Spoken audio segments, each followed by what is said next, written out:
This video is intended to assist you in developing the skills needed to operate successfully in the mountain environment. We will examine party climbing, artificial protection climbing, suspension traverse, equipment hauling systems, and fixed lines. Two-man and three-man party climbs. Party climbing is where all you have been taught so far will be put to use. The first step in a two-man party climb is to select your route. Both climbers tie into the main climbing rope with a rewoven figure-8 knot to both chest and seat harness. They then establish a proper initial belay point. The lead climber, using proper rope commands and climbing techniques, begins the climb. I'm ready. Climbing. The lead climber will place intermediate protection, place protection before and after any especially hard moves. On traverses, place protection keeping in mind the pendulum effect if the following climber falls. The lead climber establishes a good belay point. If the climb will continue past the belay point, the belay triangle must withstand both an up and downward pull. The belayer removes the belay anchor except for his immediate safety. Using proper commands, he then climbs to the leader, cleaning the route behind him. The lead climber begins belaying the second climber. If proficient, the second climber will become the lead climber for the next rope length, or pitch. He re-racks and takes any extra equipment he may need from the lead climber. If not lead proficient, the second climber secures himself to the belay point, or the lead climber secures him with a clove hitch or his safety on. The second climber gives the lead climber any equipment he needs. He places the lead climber's rope in the belay device and begins to belay. The lead climber takes out his safety after he is on belay and resumes climbing.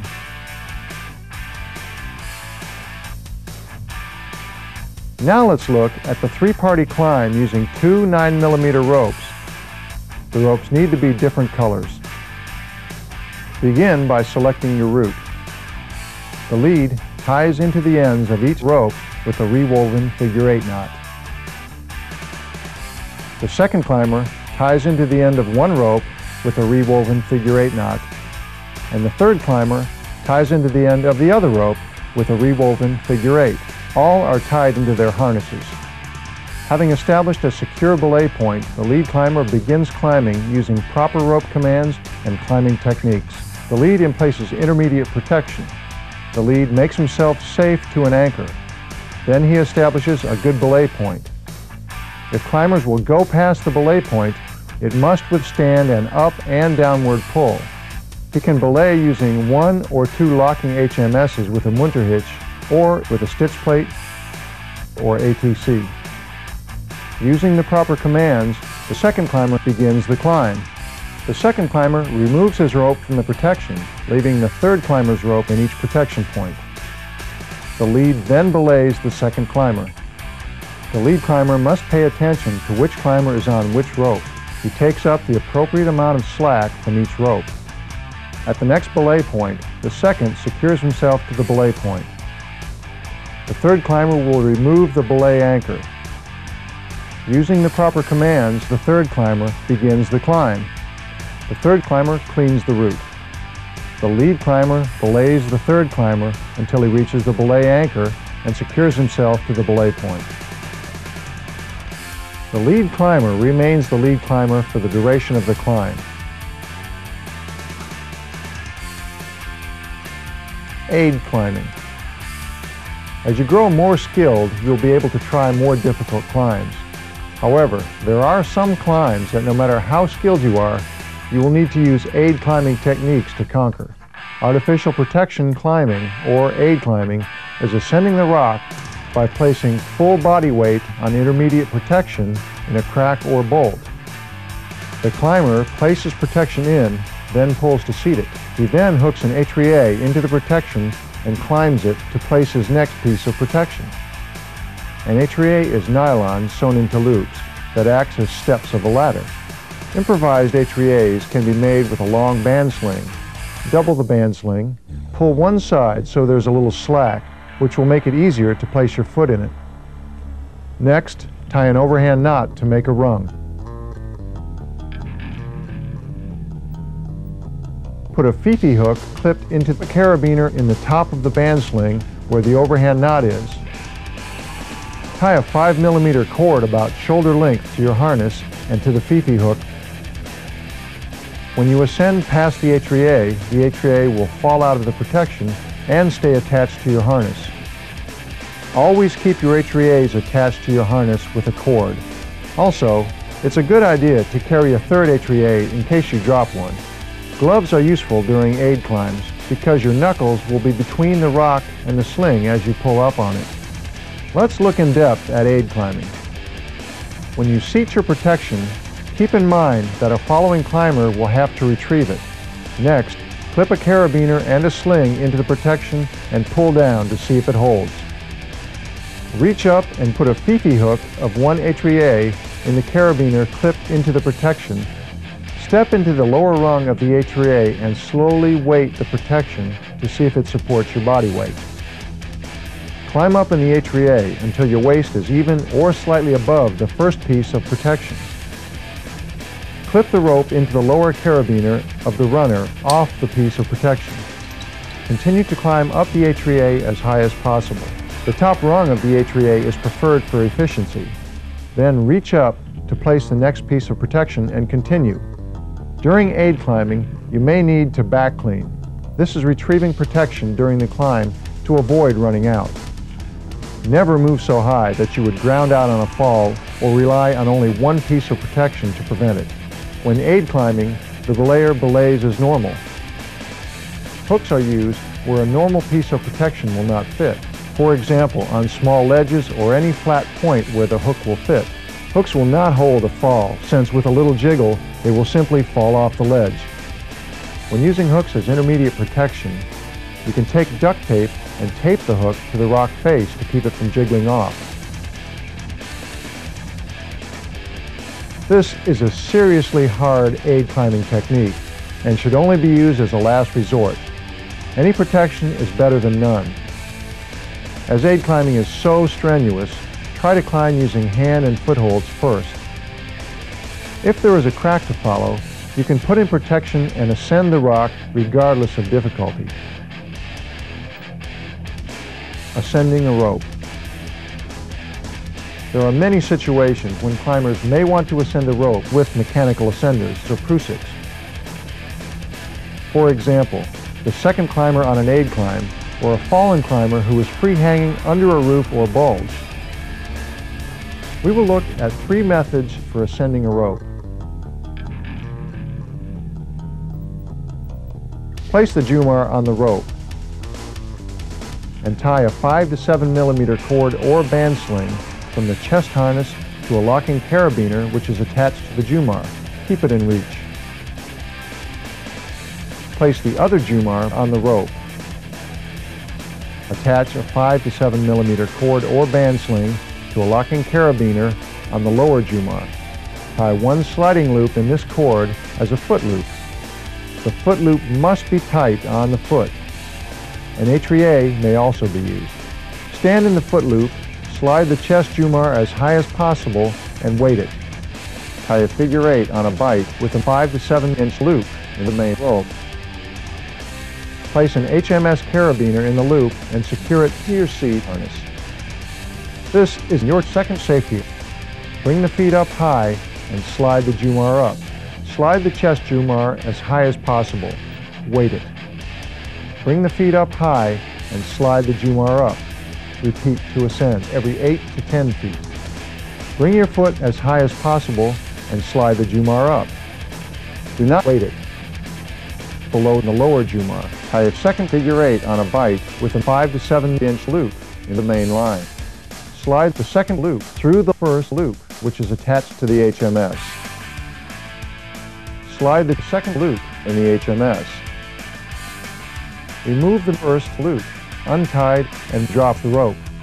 Repeat to ascend every 8 to 10 feet.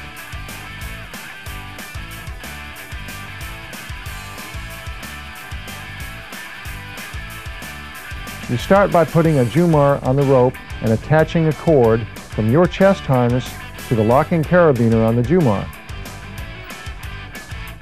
Place the other jumar below the first. The ends of the cord must be long enough to reach each foot when the leg is extended. Tie one sliding loop in each end and place each foot in each loop. The foot loops must be tight on each foot. Attach a doubled 5 to 7 millimeter cord or band sling to a locking carabiner on the lower jumar. Standing on the foot stirrups, slide the chest jumar as high as possible. Weight it. At this point, tie into your second safety. Standing on the foot stirrups, bring the feet up high and slide the jumar up. Repeat to ascend every 8 to 10 feet. The Bachmann knot, Prusik, or Klemmeis knot may be used in place of a jumar. Use the same techniques as with mechanical ascenders. In a 3-foot section of 5 to 7 millimeter cord, use a fisherman's knot to form a loop. Tie the loop to the climbing rope with the middle of the rope Prusik. Secure it to the chest harness with a locking carabiner. This is the chest Prusik. With the middle of the rope Prusik, tie a 7-foot section of 5 to 7 millimeter cord below the chest Prusik. One running end of this lower leg Prusik will go to each foot. Tie a small fixed loop to each end and then form a girth hitch and place over each foot.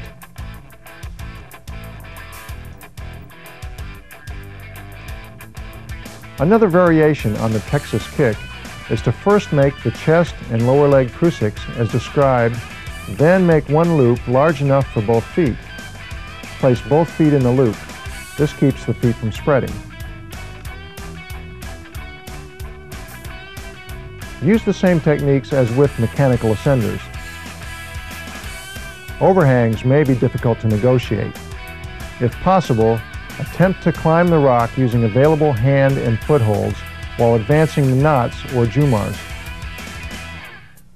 If there are no holds, slide the knot or jumar over the lip of the overhang by jerking out and sliding the knot up at the same time. Establishing a suspension traverse. A suspension traverse will be used to get personnel and equipment past or over obstacles that can't easily be climbed. It should be situated to facilitate loading and unloading, tight enough so the traverser clears obstacles between start and finish and allows for braking of the traverser. The bridge will utilize static rope and have 10 feet of slack for 100 feet and be retrievable. Try to keep near and far side anchors about head level. This will allow for sag in the rope bridge when loaded. Let's take a look at setting up the far or unloading side anchor. At least 2 men cross the obstacle, pulling a tag line or dragging the rope to be used for the traverse. There are 2 options for building the far side anchor. Option 1 is a tensionless anchor around a live or dead tree. If the tree is alive, be sure it is sturdy and firmly rooted. If a dead tree is used, be sure it is large enough, not rotten, and still firmly rooted into the ground. Start by making 8 to 10 wraps around the tree, starting from the top going down.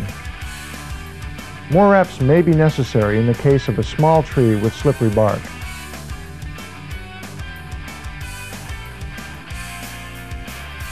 A figure 8 on a bite is tied to the end of the rope wrapped around the tree. Place an HMS carabiner in the loop and secure it to the main rope. The tension is on the upper wraps. The bottom wraps remain loose. The second option is to secure the rope with one band sling around the anchor with an HMS carabiner or 2 normal carabiners, gates opposite and opposed.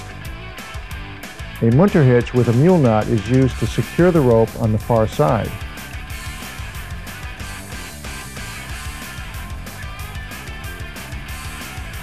To construct the near or loading side anchor, start by building 2 separate anchor points, each with an HMS. Place the traverse rope in the bottom HMS with a munter hitch and secure it with a mule knot. With a long prusik cord doubled, tie a middle-of-the-line prusik on the traverse rope in front of the lower HMS. Secure it to the top HMS with a munter hitch and secure with a mule knot. Slide the prusik knot so that it is taut. In front of the long prusik cord, make a prusik knot with a short prusik cord and snap a normal carabiner into the loop of the short prusik. Next, make a 3-to-1 tightening system by placing the rope from the HMS into the carabiner in the short prusik cord. Remove the mule knot and the munter hitch on the lower HMS and release the tension until the system is held on the long prusik. Now the team on the near side pulls the tightening system until tight enough. One man slides the prusik as the team tightens the rope. When the prusik is near the HMS, the prusik is slid down the rope so it is tight. Slide the short prusik down the rope as far as possible and continue pulling to tighten.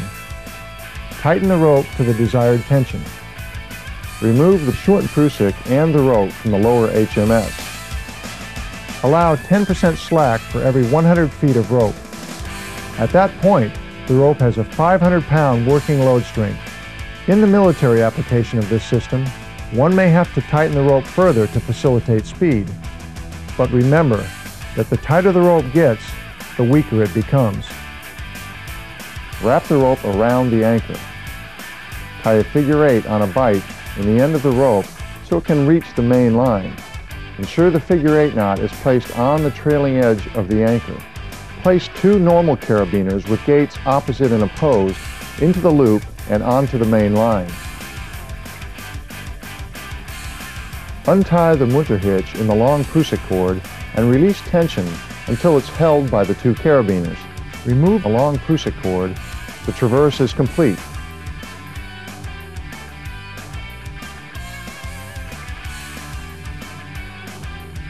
Because of the dangerous nature of this system, the person going across the line must be belayed from both sides by utilizing separate anchor systems on each side. The lower belay point is now used as the belay point for each traverser. The ropes will run to the individual and he will be belayed across utilizing munter hitches. This belay system can also be used to pull the individual uphill or retrieve the pulley system. If the angle of the bridge line is too steep, the traverser can be assisted using the brake tag line. Traversers are hooked to the main line by a band sling attached from their harness to an HMS carabiner, which is attached to the pulley on the main line. The brake tag line is attached to the harness of the traverser for controlling speed if descending and in case the rope bridge breaks. In addition, this aids in the retrieval of the pulley to the near side anchor. All traversers will be secured by a fixed safety line, which should lead from the staging area to the load area. Once they are attached to the rope bridge, this safety line will be removed. On the far side, make the traverser safe before unhooking him from the rope bridge. The last man to cross attaches an HMS carabiner to his harness. He clips in the brake tag line using a munter hitch, making sure that the brake tag line is still attached to the loop in the figure 8 knot on the anchor. The last man to cross removes the belay point. The last man then belays himself across while also being belayed from the far side. Remove the far side anchor. The last man removes the brake tag line from his harness and pulls on the rope.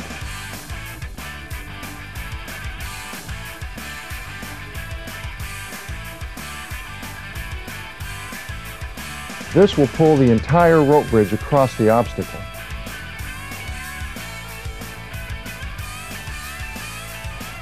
Equipment hauling systems. Sometime during training or on a mission, you will have to build an equipment hauling system.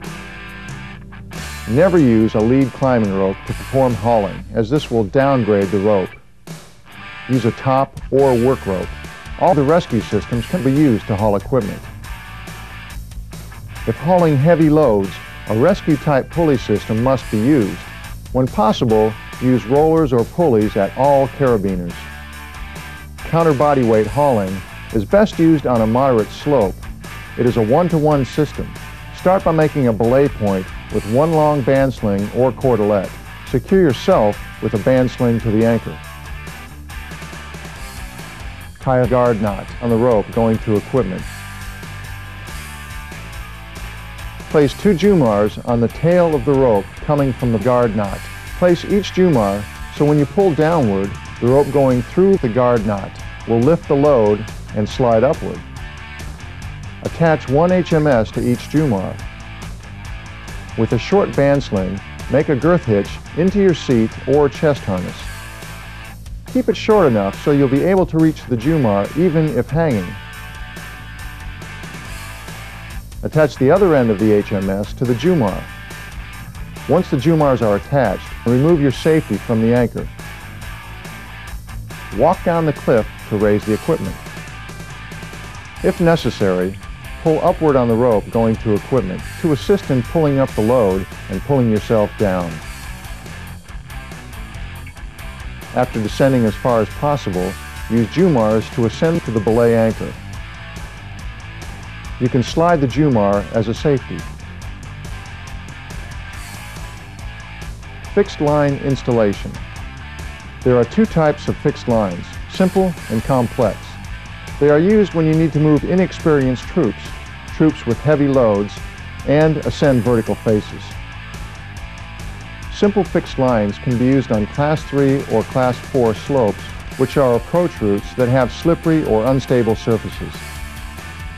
The fixed line is simply for the soldier to pull on or assist him by guiding him over the route. To construct a simple fixed line, first select suitable anchors on the near and, if possible, far sides along a navigable path suitable for the type of troops which will be using it. Anchor a top or work rope to the near anchor with a figure 8. Ascend the route, clearing it of debris to the far anchor, placing intermediate anchors where needed. Anchor off the far end and tighten to keep the line about waist high above the ground. If needed, place more fixed lines along the route in the same manner. Ensure there are suitable loading and unloading areas based on the number of troops. In steeper sections, place a figure 8 on a bight every 2 or 3 feet to assist the troops who now can pull on them.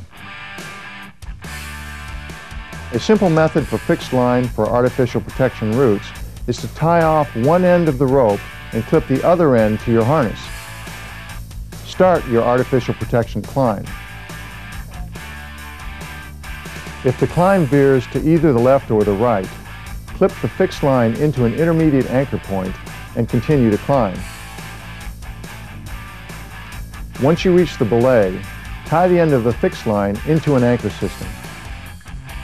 Now that the fixed line is in place, it can be used for ascending and descending the mountain. Complex fixed lines are most often used in the lower Class 5 terrain. Care must be taken when moving troops across the line. The troops must have a basic working knowledge of mountaineering. However, if heavily loaded troops must be moved over this system, a separate equipment hauling system should be used. First, select the easiest route with adequate loading and unloading areas. Then anchor one end of the rope. The lead climber will climb while dragging the fixed line behind him, placing it into intermediate protection as needed to the next belay. The second climber then ties the fixed line into the protection with a clove hitch, tightening in the direction of the bottom anchor. Intermediate protection should be placed with downward and outward pull. The second climber can emplace or move intermediate protection as needed, trying to keep the rope to one side and about waist level. If the route is 2 or more ropes long, tie the ropes together with a double fisherman's knot and continue placing the ropes. In an effort to conserve protection, utilize natural protection when possible. Be careful not to place the rope so that troops must step over or move under the rope. On steeper sections, a separate hand line with knots can be placed beside the fixed line to pull on. Troops will need helmets and a seat harness with 2 safety arms, which include locking carabiners. One of these safety arms can be replaced with a Jumar if sufficient supplies of Jumars are available. The first man starts with both safety arms on the fixed line and begins to climb. At the first intermediate protection, he unclips one safety arm and reclips it above the anchor. He then does the same for the second safety arm. At this point, the next man starts up the line, following the same procedure as the first man. Each following climber must wait to proceed until the man before him has cleared the next anchor and clipped into the next section, thus causing an accordion effect. After about 20 climbers, an experienced climber should check the route to ensure all lines and anchors are firmly in place. To use both simple and complex fixed lines, you must have experienced climbers at the loading and unloading areas and along steeper sections of the mountain where they may be needed. In this video, we have looked at intermediate to advanced mountaineering skills, including 2- and 3-man party climbing, aid climbing, establishing a suspension traverse, equipment hauling systems, and fixed lines. As your knowledge of and respect for the mountain environment grows, you will master these skills and be able to safely accomplish your mission.